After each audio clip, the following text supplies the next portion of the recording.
ಸ್ವಯಂ ಪಾಕ ಅಭಿಮಾನಿಗಳಿಗೆ ಸ್ವಾಗತ. ಪಾಲಕ್ ಪನ್ನೀರಿನ ಬದಲಾಗಿ ನಾವು ಟೋಫುನ ಉಪಯೋಗಿಸ್ಬಿಟ್ಟು ಹೇಗೆ ಮಾಡೋದು ಅಂತ ನೋಡೋಣ. ಇದಕ್ಕೆ ಬೇಕಾಗಿರುವಂಥ ಸಾಮಗ್ರಿಗಳು: ಒಂದು ದೊಡ್ಡ ಕಟ್ ಪಾಲಕ್ ಸೊಪ್ಪು ಅಂದರೆ ಸ್ಪಿನಾಚ್. ಕಡ್ಡಿಗಳು ಎಳೆದಾಗಿದ್ರೆ ಅದನ್ನು ಸೇರಿಸಿ ತೊಳ್ಕೊಳ್ಳಿ. ಇಲ್ಲ ಅಂತಂದರೆ ಕಡ್ಡಿನ ತೆಗೆದ್ಬಿಟ್ಟು ಬರೀ ಈ ಎಲೆಗಳನ್ನು ಮಾತ್ರ ಕಟ್ ಮಾಡಿಬಿಟ್ಟು ಚೆನ್ನಾಗಿ ತೊಳ್ಕೊಂಡು ಇಟ್ಕೊಳ್ಳಿ. ಪನ್ನೀರಿನ ಬದಲಾಗಿ ಟೋಫು ತೊಗೊಂಡಿದ್ದೀನಿ. Firm tofu 14 ounce. ಇದನ್ನು ನೀವು ಕಮ್ಮಿ ಬೇಕಾದರೂ ಹಾಕ್ಕೋಬೋದು. ಡಬ್ಬದಿಂದ ತೆಗೆದ್ಬಿಟ್ಟು ನೀರನ್ನು ಡ್ರೈನ್ ಮಾಡಿ ಚೆನ್ನಾಗಿ ಒಂದು ದೊಡ್ಡ ಕಟ್ ಪಾಲಕ್ ಸೊಪ್ಪು ಅಂದರೆ ಸ್ಪಿನಾಚ್.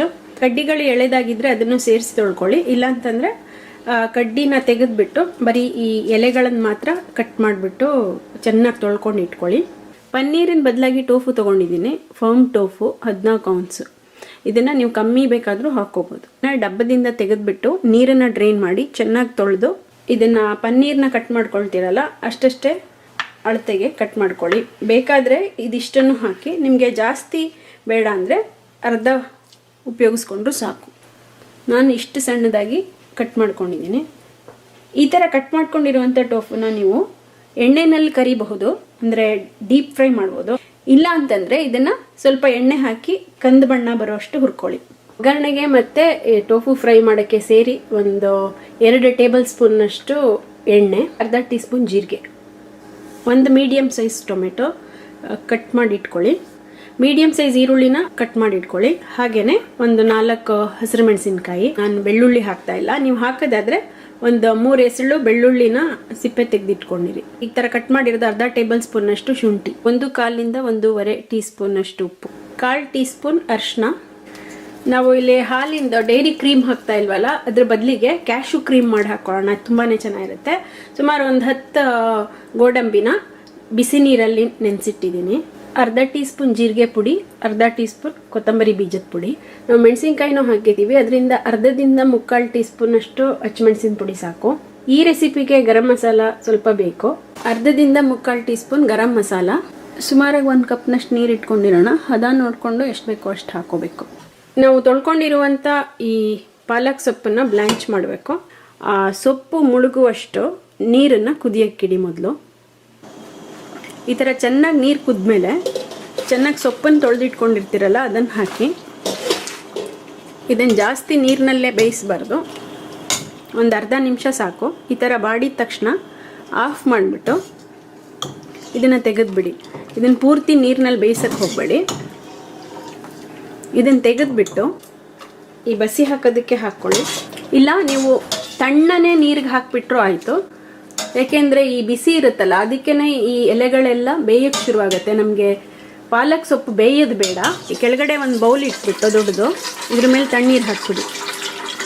ಈರುಳ್ಳಿ ಟೊಮೆಟೊ ಎಲ್ಲ ಹುರ್ಕೊಳ್ಳೋಕ್ಕೆ 1 ಟೇಬಲ್ ಸ್ಪೂನಷ್ಟು ಎಣ್ಣೆ ಹಾಕಿಬಿಟ್ಟು ಒಂದು ಪಾತ್ರೆನ ಮೀಡಿಯಮ್ ಉರಿನಲ್ಲಿ ಬಿಸಿಗಿಡಿ. ಎಣ್ಣೆ ಬಿಸಿ ಆಗುತ್ತೋ ಜೀರಿಗೆ ಹಾಕಿ, ಮೆಣಸಿನ್ಕಾಯಿನ ಮುರಿದು ಹಾಕಿ, ಇಡೀದು ಹಾಕ್ಬಿಟ್ರೆ ಸಿಡಿಯುತ್ತೆ.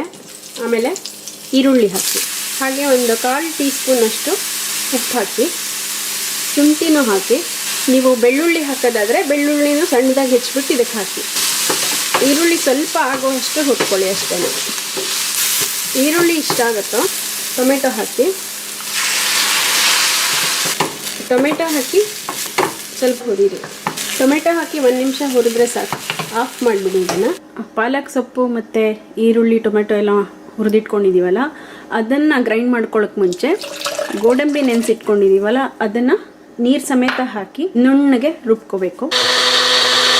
ಗೋಡಂಬಿನ ತಿರುಗಿಕೊಂಡ್ಮೇಲೆ ಒಂದು ಬೌಲಿಗೆ ತೆಕ್ಕೊಳ್ಳಿ. ಅದು ಈ ಹದದಲ್ಲಿ, ಕ್ರೀಮ್ ಹದದಲ್ಲಿ ಇರಬೇಕು. ಅದೇ ಮಿಕ್ಸರ್ ಜಾರ್ಗೆ ಸೊಪ್ಪನ್ನು ಹಾಕ್ಕೊಂಡು ಸಣ್ಣಗೆ ತಿರುಗ್ಕೊಳ್ಳಿ. ಸಣ್ಣಗೆ ರುಬ್ಕೊಂಡ್ಮೇಲೆ ಮತ್ತು ಅದಕ್ಕೇನೆ ಈರುಳ್ಳಿ ಟೊಮೆಟೊನ ಹಾಕಿ ಮತ್ತೆ ಸಣ್ಣದಾಗಿ ರುಬ್ಕೊಳ್ಳಿ. ಈರುಳ್ಳಿ ಟೊಮೆಟೊ ಪಾಲಕ್ ಸೊಪ್ಪು ಎಲ್ಲದನ್ನು ರುಬ್ಬಿ ಇದನ್ನು ರೆಡಿ ಮಾಡಿ ಇಟ್ಕೊಂಡಿದ್ದೀನಿ. ಟೋಫುನ ಹುರಿಯೋದಕ್ಕೆ 1-1.5 ಟೇಬಲ್ ಸ್ಪೂನ್ನಷ್ಟು ಎಣ್ಣೆ ಹಾಕಿಬಿಟ್ಟು ಒಂದು ದಪ್ಪ ತಳದ ಪಾತ್ರೆಗೆ ಸುಮಾರಾಗಿ ಮೀಡಿಯಮ್ ಹೈ ಉರಿನಲ್ಲೇ ಬಿಸಿಗಿಡಿ.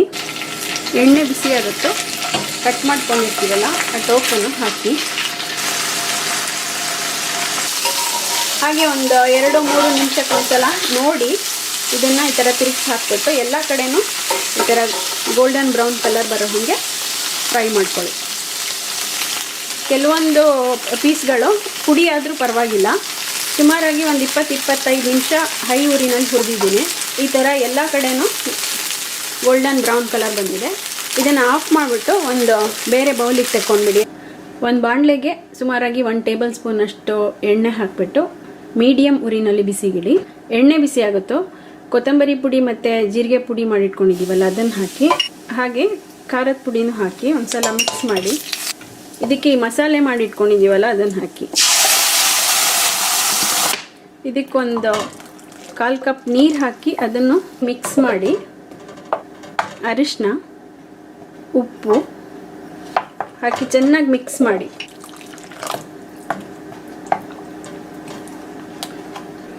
ಈ ಹದ ಬರುವಷ್ಟು ನೀರು ಹಾಕಿದ್ದೀನಿ. ಇದಕ್ಕೆ ಸುಮಾರಾಗಿ ಒಂದು ಅರ್ಧ ಕಪ್ನಷ್ಟು ನೀರು ಹಾಕಿದ್ದೀನಿ. ಇವಾಗ ಚೆನ್ನಾಗಿ ಕುದೀಲಿ.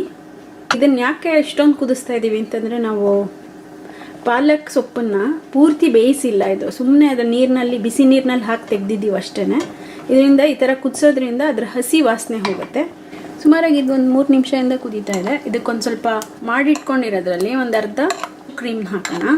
ಕೊನೆಗೆ ಇನ್ನೊಂದು ಅರ್ಧ ಉಳಿಸ್ಕೊಂಡಿರಿ, ಯಾಕೆಂದರೆ ಕೊನೆಗೆ ಸರ್ವ್ ಮಾಡ್ತೀರಲ್ಲ ಅವಾಗ ಡೆಕೋರೇಷನ್ಗೆ ಉಪಯೋಗಿಸಿದ್ರೆ ಚೆನ್ನಾಗಿ ಕಾಣುತ್ತೆ. ಕ್ಯಾಶ್ಯೂ ಕ್ರೀಮ್ ಹಾಕಿದ್ಮೇಲೆ 1 ನಿಮಿಷ ಕುದೀಲಿ. ಗೋಡಂಬಿದು ಕ್ರೀಮ್ ಹಾಕಿದ್ಮೇಲೆ 1 ನಿಮಿಷದಿಂದ ಕುದೀತಾ ಇದೆ. ಇದಕ್ಕೆ ಟೋಫು ಹುರಿದಿಟ್ಕೊಂಡಿದ್ದೀವಲ್ಲ ಅದನ್ನು ಹಾಕೋಣ. ಇದನ್ನು ಅಷ್ಟೇ ನಿಮ್ಗೆ ಎಷ್ಟು ಬೇಕೋ ಅಷ್ಟು ಹಾಕ್ಕೊಳ್ಳಿ. ಕೊನೆಗೆ ಒಂದು 4 ಉಳಿಸ್ಕೊಂಡಿರಿ, ಅದನ್ನು ನಾವು ಅಲಂಕಾರಕ್ಕೆ ಉಪಯೋಗಿಸ್ಕೋಬೋದು. ಇದು ಹಾಕಿದ್ಮೇಲೆ ಒಂದು 3-4 ನಿಮಿಷ ಚೆನ್ನಾಗಿ ಕುದೀಲಿ. ಅದರಿಂದ ಟೋಫು ಹೀರ್ಕೊಳ್ಳುತ್ತೆ ಅದರ ಸಾರನ. ಗರಂ ಮಸಾಲಾನು ಈಗ ಹಾಕ್ಬಿಡಿ, ಮಿಕ್ಸ್ ಮಾಡಿ ಒಂದು 3-4 ನಿಮಿಷ ಸಣ್ಣ ಊರಿನಲ್ಲಿ ಚೆನ್ನಾಗಿ ಕುದೀಲಿ.